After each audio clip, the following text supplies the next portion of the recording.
मी महाराष्ट्र बोलतो या कार्यक्रमामध्ये आपल्या सगळ्यांचं स्वागत।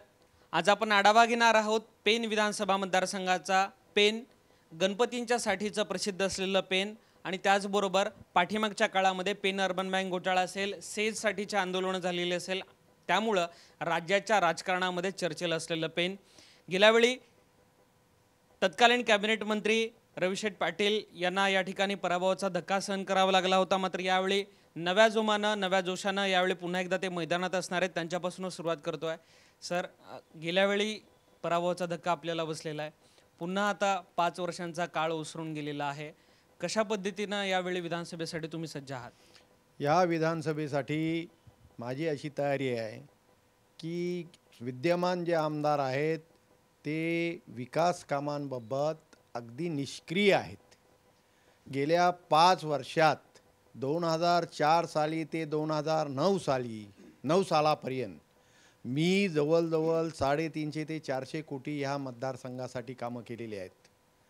ती कामं बघता विद्यमान आमदारांची कामं शून्य आहेत। खरं म्हणजे त्यांची अवकात नाही। मोर्चे आंदोलने काढून कधीही लोकांचे विकासाची कामं पूर्ण होऊ शकत नाहीत। आज आपल्याला सांगितलं पाहिजे की गेल्या 5 वर्षात 2004 ते 2009 सालातला जर इतिहास बघितलात तर त्या इतिहासाची पुनरावृत्ती ही कदापि होऊ शकत नाही। त्यांच्या वडिलांनी विद्यमान आमदार कैलासवासी मोहन पाटलांनी 25 वर्षात ही कामं केली नाहीत आणि विद्यमान आमदार जे आजचे आहेत त्यांचे चिरंजीव त्यांना 5 वर्षात ह्या मतदारसंघाची नाडीच तपासता आली नाही। विद्यमान आमदारांना या मतदारसंघाची नाडीच कळाली नाही असा दावा करतायत रविशेठ पाटील, जे संभाव्य काँग्रेसचे उमेदवार या ठिकाणी असू शकतात। अजून काही सामाजिक राजकीय कार्यकर्ते सुद्धा आपल्याशी या ठिकाणी जोडले गेले आहेत। कोणते महत्त्वाचे प्रश्न तुम्हाला यावेळी विधानसभेसाठी या पेन मतदारसंघामध्ये महत्त्वाचे वाटतात? नगरपालिका क्षेत्रात बघायचं तर विद्यमान आमदारांनी काही केलं नाही। आज जो नगरपालिकेत विकास होत आहे हा सगळा रविशेठ पाटलांच्यामुळे होत आहे। म्हणजे ते सध्या आमदार नाहीत, मंत्री नाहीत, परंतु त्यांची असलेली मंत्रालयातली ओळख, त्यांचा असलेला तिथला दबदबा, यामुळे पेण नगरपालिकेसाठी जास्तीत जास्त निधी त्यांनी आणला आणि मागच्या आमदारांनी एक पैशाचाही निधी या दिला नाही। युवकांच्यासाठीचे कोणते महत्त्वाचे मुद्दे तुम्हाला वाटतात? रविशेठ पाटील साहेबांच्या माध्यमातून युवकासाठी सर्वात मोठं पेण शहरासाठी ते भव्य दिव्य असं स्टेडियम बनलेलं आहे। ते स्टेडियम बरेच वर्ष असं होतं की त्या इथं विद्यमान आमदारांनी 5 रुपयाची का निधी 1 रुपयाची दिलेली नाही, पण त्याच्या माध्यमातून रविशेठ पाटलांनी युवकांच्या प्रश्नासाठी सर्वात मोठं जे आवश्यक असं आहे जिथून खरे युवक तयार होतात त्या स्टेडियमसाठी भरपूर निधी आणली, त्याच्यात परत आजूबाजूचे विकास कार्यासाठी निधी आणली। त्याच्यामुळे 100% रविशेठ पाटील यांचा विजय यावेळी नक्की आहे। तुम्हाला काय वाटतं कोणते महत्त्वाचे मुद्दे? मुद्द्यापेक्षा मागचा इतिहास खूप महत्त्वाचा आहे।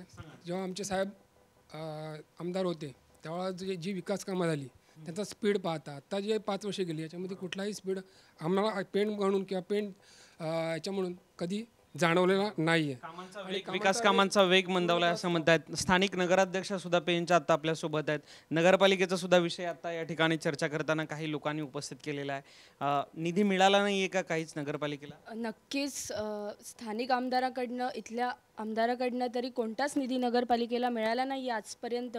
पण माजी मंत्री रविशेठ पाटील साहेबांच्या माध्यमाने, पृथ्वीराज चव्हाण साहेबांच्या सहकार्याने आज पेण नगरपालिकेला जवळजवळ 50 कोटी रुपयांचा निधी साहेबांनी या शहरासाठी नगरपालिकेच्या मार्फत आणला आहे। आणि त्या निधीमध्ये, या 50 कोटीमध्ये आपले जे 2 सुशोभीकरणाचे तलाव आहेत, त्याचप्रमाणे अंडरग्राऊंड गटारांची कामं घेतली आहेत। पाण्याचा जो इथला पेणचा प्रश्न होता की इथलं जे फिल्ट्रेशन प्लांट आहे तो पाणी फिल्टर करायला अपुरा पडत असल्यामुळे सगळ्या शहराला गढूळ पाणी मिळत होतं। आज ती स्कीम जी पेण नगरपालिकेचे 5 कोटी रुपये अर्बन बँकेत बुडाले आणि ती स्कीम थांबलेली, पण साहेबांनी ते पैसे जरी बँकेत बुडाले तरी तिथपर्यंत न थांबता त्यांनी मुख्यमंत्री साहेबांकडनं पाण्याच्या स्कीमसाठी पैसे आणले। जवळजवळ 18 कोटीचा निधी नुसत्या पाण्याच्या स्कीमसाठी साहेबांनी मंजूर करून आणला आहे। आत्ताच जसं सांगितलं की अद्यावत आम्ही ग्राउंड तयार केलं आहे। संपूर्ण रायगड जिल्ह्यात जसं ग्राउंड नसेल क्रिकेटसाठी तसं ग्राउंड या पेण शहरात आम्ही इथल्या क्रिकेटपटूंसाठी उपलब्ध करून दिले। इथले जे संभाव्य आमदार होतील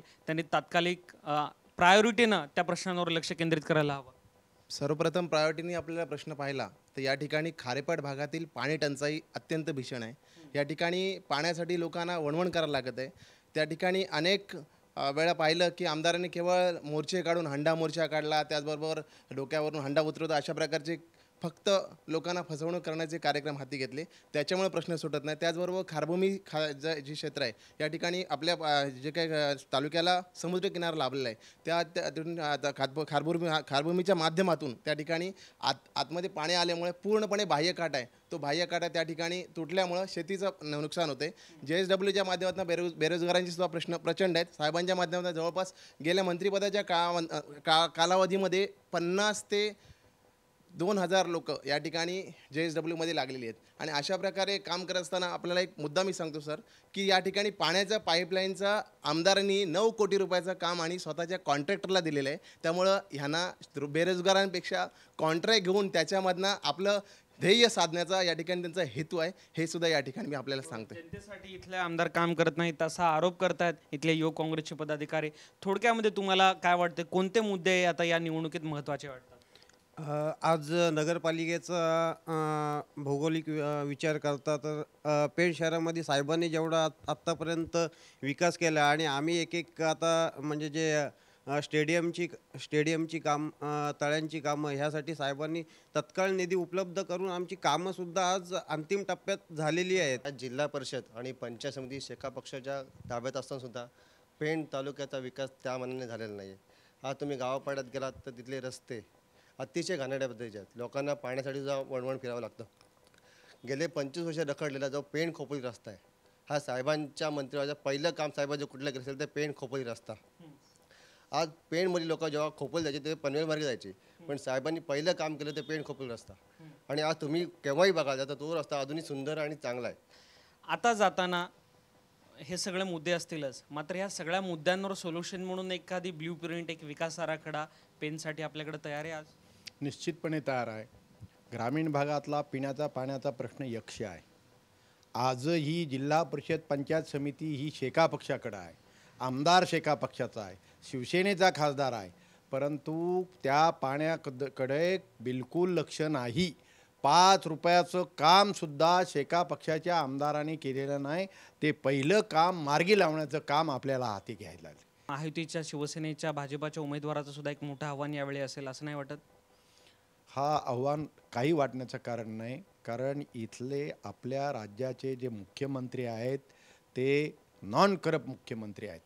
आणि मुख्यमंत्र्याच्या नावानं इथं ह्या ठिकाणी ह्या राज्यातली सत्ता विरोधी पक्षाकडे जाईल असं बिलकुल मला वाटत नाही. या ठिकाणी आपल्याला सांगितलं पाहिजे की ही विकास कामं आज 5 वर्ष सतत काँग्रेस त्या विकासाच्या बरोबर धावत आहे आणि विकासाची कामं करत आहेत. म्हणजे पुन्हा एकदा काँग्रेसचा पुन्हा एकदा झेंडा फडकेल या पेनमध्ये? निश्चितपणे काँग्रेसचा फडका पेणमध्ये पण फडकेल आणि महाराष्ट्रावर पण फडकेल. फक्त पेनच नाही तर महाराष्ट्रामध्ये सुद्धा काँग्रेस, राष्ट्रवादी काँग्रेसचं पुरोगामी आघाडीचं राज्य येईल असा दावा करतात या ठिकाणी स्थानिक काँग्रेसचे संभाव्य उमेदवार रवीजी पाटील. कुठं ना कुठं संपूर्ण महाराष्ट्रामध्ये गेल्या वेळेला एक जी काटेकी टक्कर पेन विधानसभा मतदारसंघामध्ये पाहायला मिळाली होती, तशीच परिस्थिती याही वेळी 2014च्या विधानसभा निवडणुकांमध्ये आपल्याला पाहायला मिळणार आहे. काँग्रेस विरुद्ध शेतकरी कामगार पक्ष आणि विरोधी महायुती असा तिरंगी सामना पेनमध्ये उभ्या महाराष्ट्राला पाहायला मिळणार आहे. कॅमेरा पर्सन नितीन सह मंगेश चिवटे, साम TV, पेन.